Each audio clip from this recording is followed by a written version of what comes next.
Hello, everybody. Welcome back to the Nibiru channel. It is November 25th, 2016, and the North and South Pole are now melting at a rapid pace, more than its usual.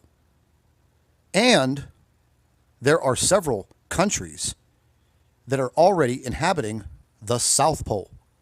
I've discovered the South Pole Treaty, or as they call it, the Antarctica Treaty. Now, the reason why? Well, let's just look at it this way. There's a very large landmass under the South Pole, meaning when all of that ice melts, there will be an entire country or multiple countries.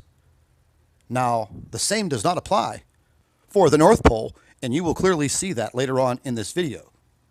They are already inhabiting the South Pole, and new life is now forming on the South Pole region. Watch this video based on the South Pole first, then you will see the video pertaining to the North Pole.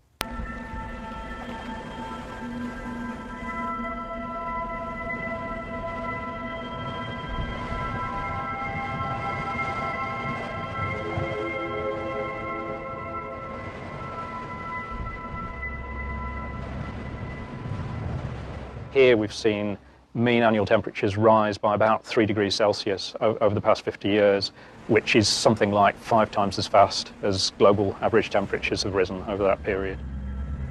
As a result, huge chunks of ice are breaking off the continent. In March 2008, the Wilkins ice shelf, about the size of Connecticut, broke away from the mainland. And while melting icebergs do not increase the world's sea level, land ice, such as Pine Island Glacier, does.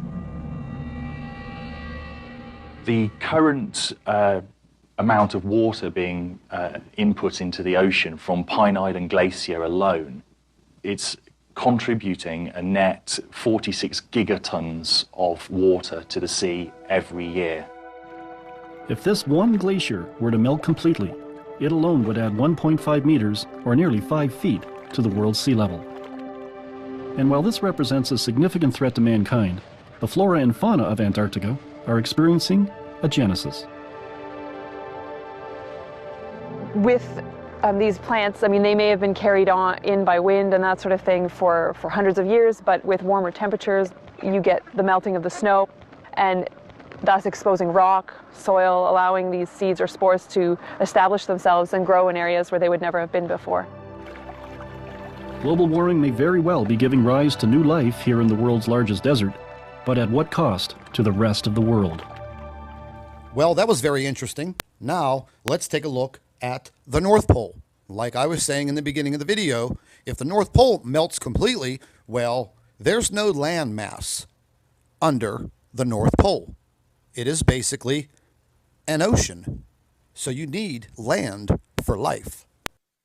It's been the warmest year on record, a NASA scientist has said, and ice in the Arctic Sea is expected to bear the brunt of it. The Arctic is one of the most visible signs of a changing planet, warming twice as fast as anywhere else in the world. Over the past 3 decades, the amount of sea ice there has dramatically declined. This year, Walt Meyer says, we're on track to see the least of it. Without ice, the Arctic loses its cooling mechanism. The implications are both widespread and devastating. And basically, it's like we're opening up the refrigerator door, so the Arctic's cooling mechanism is becoming less and less efficient as we lose the sea ice. And the Arctic is connected to the rest of the climate system. The Arctic is not like Las Vegas. What happens in the Arctic doesn't stay in the Arctic.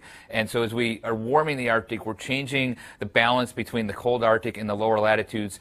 That potentially changes weather patterns, and we're already seeing evidence of that in terms of how the jet stream is changing. It's becoming less of a west to east flow and more of a loopy flow, kind of more north to south, which leads to more extreme events, things like droughts, things like torrential rains and flooding. The issue of global warming has been a key topic in the US presidential campaign. Democratic nominee Hillary Clinton sees it as an immediate concern, but Republican rival Donald Trump dismisses it as only minor. So let's just go over this again.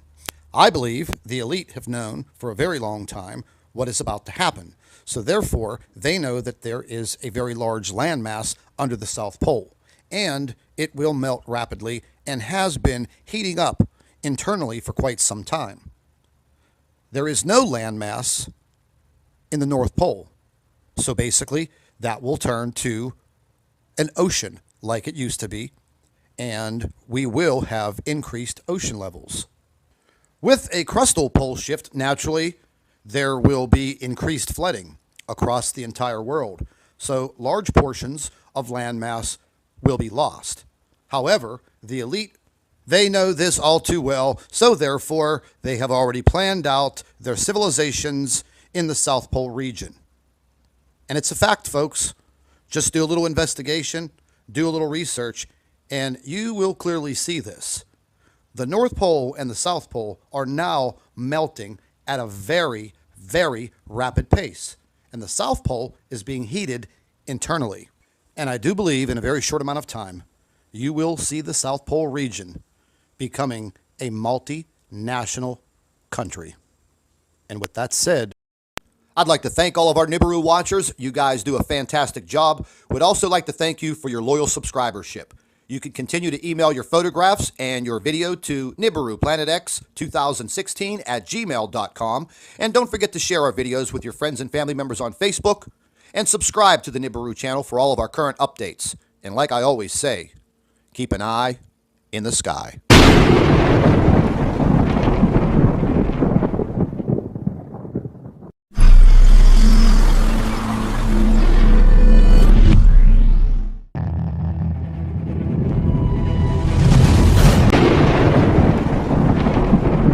Hello, everybody. Welcome back to the Nibiru channel. It is November 25th, 2016, and the North and South Pole are now melting at a rapid pace, more than it's usual. And there are several countries that are already inhabiting the South Pole. I've discovered the South Pole Treaty, or as they call it, the Antarctica Treaty. Now, the reason why? Well, let's just look at it this way. There's a very large landmass under the South Pole, meaning when all of that ice melts, there will be an entire country or multiple countries